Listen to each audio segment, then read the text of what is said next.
அதிகமா வலி இருக்கக்கூடிய ஒரு நோய் தான் ஷிங்கல்ஸ். ஸோ ஷிங்கல்ஸ் அப்படிங்கிறது மெயினா பெரியவங்களை தான் தாக்கும். ஸோ இந்த நோய் வந்துச்சு அப்படின்னா அவங்க தாங்க முடியாத பெயின்ல இருப்பாங்க. ஸோ அதனால இதை எப்படி வராம தடுக்கலாம், ஸோ இது எதனால வருது திடீர்னு, பிளஸ் இதோட ட்ரீட்மெண்ட் என்ன, இதெல்லாம் விளக்கமா பார்க்க போறோம். பிளஸ் இது இதுக்கும் சிக்கன் பாக்ஸ்க்கும் ஏதாவது தொடர்பு இருக்குதா அப்படிங்கறதையும் விளக்கமா பார்க்க போறோம். Welcome to Glam Smile Talk channel. I'm doctor Sathya here. So first shingles பாக்குறதுக்கு முன்னாடி சிக்கன் பாக்ஸ் அப்படின்னா என்னன்னு பார்க்கலாம். ஏன்னா சிக்கன் பாக்ஸ் ஷிங்கல்ஸ் ரெண்டையுமே உண்டு பண்ணக்கூடியது ஒரே ஒரு வைரஸ் தான், ஹெர்பஸ் ஜாஸ்டர் அப்படிங்கிற வைரஸ் தான். ஸோ சிக்கன் பாக்ஸுக்குள்ள அறிகுறிகள் பாத்தீங்கன்னா மெயினா அது சின்ன குழந்தைகளையும் அடல்ட்டையும் தான் தாக்கக்கூடிய ஒரு நோய். பிளஸ் அது ஃபர்ஸ்ட் ஒரு ஃபீவர் வரும். அதை தொடர்ந்து தசைகள் வீக்கமா இருக்கிற மாதிரி ஃபீல் பண்ணுவாங்க, சோர்வா இருப்பாங்க. இதெல்லாம் தொடர்ந்து அங்கங்க நீர் கொப்பளங்கள் வர ஆரம்பிக்கும். சோ இந்த மாதிரி அறிகுறிகள் தான் இருந்துச்சு அப்படின்னா அந்த பர்சனை உடனே நம்ம ஐசோலேட் பண்ணி தனியா ஒரு ரூம்ல வச்சிடணும். சோ தட் மத்தவங்களுக்கு பரவாம இருக்கும். வாயிலுமே உங்களுக்கு புண்ணெல்லாம் வர ஆரம்பிக்கும். சோ இந்த நோய் எப்படி பரவுது அப்படின்னு பாத்தீங்க அப்படின்னா மெயினா அந்த நீர் கொப்பளத்துல இருந்து வழிகிற நீர்னாலையும் ஏர்னாலையும், சோ காத்து மூலியமாவும் பிளஸ் டைரக்ட் கான்டாக்ட், அவங்கள்ட்ட அவங்க யூஸ் பண்ண பொருட்களை தொட்டாலே நம்மளுக்கும் வந்துடும். சோ இது வராம எப்படி தடுக்கலாம்னா நான் சொன்ன மாதிரி ஃபர்ஸ்ட் அந்த டிசீஸ் வந்த பர்சனை தனியா ஒரு ரூம்ல வச்சிடணும். ரெண்டாவது அவங்க யூஸ் பண்ண பொருட்கள் எதுவா இருந்தாலும் ப்ராப்பரா டிஸ்இன்ஃபெக்ட் பண்ணி நீங்க யூஸ் பண்ணணும். ஏன்னா இது டிடர்ஜென்ட் போட்டு வாஷ் பண்ணாலே இந்த வைரஸ் கிளீன் ஆயிடும். அதை தவிர குழந்தைங்களுக்கு முக்கியமா நெய்ல கட் பண்ணி விடணும். இந்த டிசீஸ் வந்துருச்சு அப்படின்னா அவங்க நெய்ல கட் பண்ணி விடணும். ஏன் அப்படின்னா அதை புண்ணு இருக்கும் போது அவங்க ரொம்ப இச்சிங்கா இருக்கும். சோ அதனால அதை சொரிஞ்சு சொரிஞ்சு பெரிய புண்ணாக்கிடுவாங்க. பிளஸ் ஸ்கார் ஆயிடும். அடல்ட் கூட ஓரளவுக்கு டாலரபிளா இருப்பாங்க. பட் டிசீஸ் வந்தாலே அவங்களோட நெயில்ஸ் ரொம்ப கிளீனா வச்சுக்கணும். கிளவுஸ் முடிஞ்சா போட்டு விடணும். சோ தட் அவங்களோட ஸ்கின் ரொம்ப புண்ணாகாம நம்ம தடுத்துக்கலாம். இதுல முக்கியமான ஒண்ணு, சிக்கன் பாக்ஸ் வந்த பர்சன்ஸ்க்கு ஆஸ்பிரின் கொடுக்கவே கூடாது. ஆஸ்பிரின் கொடுத்தோம் அப்படின்னா அது ரொம்ப உயிருக்கு ஆபத்தா முடியக்கூடிய ஒரு நோய் உண்டு பண்ணிடும். ட்ரீட்மெண்ட் பாத்தீங்க அப்படின்னா ட்ரீட்மெண்ட் சிம்டமேட்டிக் ட்ரீட்மெண்ட் தான். குழந்தைங்க ஒரு 12 வயசு வரையும் அவங்களோட இம்யூனிட்டியை அதை அழிச்சிடும். சோ அதனால அவங்களுக்கு ஃபீவருக்கு பாராசிட்டமால், அதே மாதிரி டீஹைட்ரேஷன் ஆகாம பாத்துக்கிறது, இந்த மாதிரி சிம்டமேட்டிக் ட்ரீட்மெண்ட் கொடுத்தா போதும். பெரியவங்களுக்கு ஆன்டிவைரல் ஏசைக்ளோவிர் மோஸ்ட்லி கொடுப்பாங்க. சிக்கன் பாக்ஸ் எடுத்துக்கிட்டீங்க அப்படின்னா அது வராம ப்ரிவென்ட் பண்றதுதான் பெட்டர். அதுக்கப்புறம் வேக்சினேஷன் குழந்தைகளுக்கு கண்டிப்பா போடணும். அவங்க எலிமெண்டரி ஸ்கூலுக்கு போறதுக்கு முன்னாடியே அவங்களுக்கு வேக்சினேஷன் போட்டுறணும். ஃபர்ஸ்ட் டோஸ் போட்டதுக்கு 5 வருஷம் கழிச்சு கண்டிப்பா செகண்ட் டோஸ் போட்டிருக்கணும்.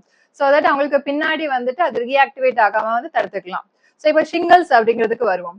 ஷிங்கல்ஸ் அப்படிங்கிறது இதே ஹெர்பஸ் ஜாஸ்டர் தான். இப்போ சின்ன வயசுல உங்களுக்கு சிக்கன் பாக்ஸ் வந்திருக்கு அப்படின்னா வந்திருக்கோ இல்ல கேரியரா இருக்கீங்களோ, உங்களுடைய உடம்புல அந்த வைரஸ் தங்கியே தான் இருக்கும். அது செத்து போகாது. ஒரு 50 வயசு வரையுமே, ஒரு 50 வருஷம் வரையுமே அந்த வைரஸ் நம்மளோட உடம்புக்குள்ளதான் இருக்கும். நம்மளோட இம்யூனிட்டி எப்போ வீக் ஆகுது அப்படின்ட்டு அது காத்துக்கிட்டு இருக்கும். சோ இம்யூனிட்டி ப்ராப்பரா இருக்கிறதுனால தான் அது ஆக்டிவேட் ஆகாம இருக்கும். சோ வயசானதுக்கு அப்புறம் ஒரு 50 வயசுக்கு அப்புறத்துல இருந்து இம்யூனிட்டி காம்ப்ரமைஸ்ட் ஆக ஆரம்பிச்சிடும்.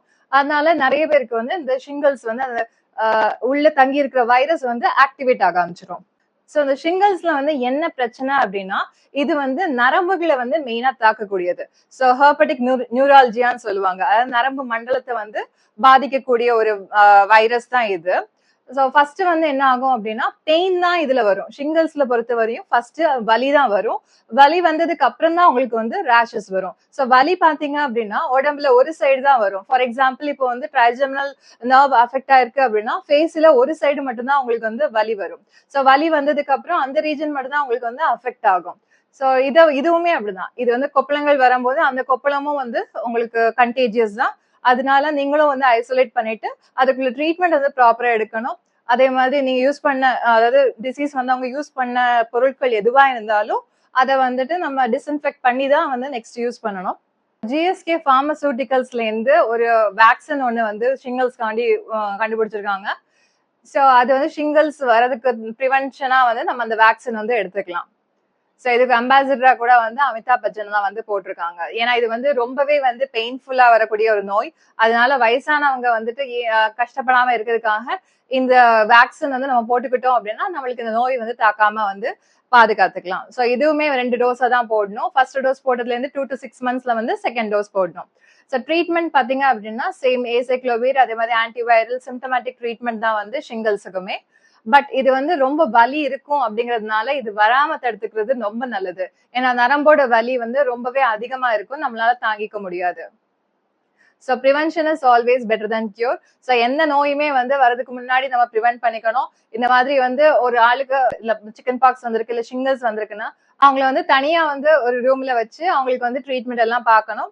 தானாகவே சரியாகக்கூடிய ஒரு நோய். அதனால வந்து அது 2 to 4 weeksல வந்து அதுவே சரியாயிடும்.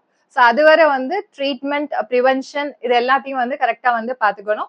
மெயினா வந்து இந்த மாதிரி பாக்ஸ் டிசீஸ் வந்தவங்க எல்லாத்துக்குமே வந்து ஃபிங்கர் நெயில வந்து கிளீனா வச்சுக்கிறது நல்லது. ஏன்னா அவங்களுக்கு இச்சிங் இருக்கிறதுனால சுரிஞ்சுட்டே இருப்பாங்க. சோ அதனால புண்ணாயிடும். சோ கிளவுஸ் வந்து போட்டு விட்டுக்கிறது நல்லது. சோ உங்களோட ஃப்ரெண்ட்ஸ் அண்ட் ஃபேமிலிக்கு வந்து இதை ஷேர் பண்ணுங்க. சோ தட் அவங்களுக்கும் ஒரு அவேர்னஸா இருக்கும். சோ இதை மெயினா வந்து ஒரு அவேர்னஸ் கிரியேட் பண்றதுக்கு தான் ஷிங்கல்ஸ் அண்ட் சிக்கன் பாக்ஸுக்கு. Please do subscribe the channel for more informative video on a daily basis. Thank you.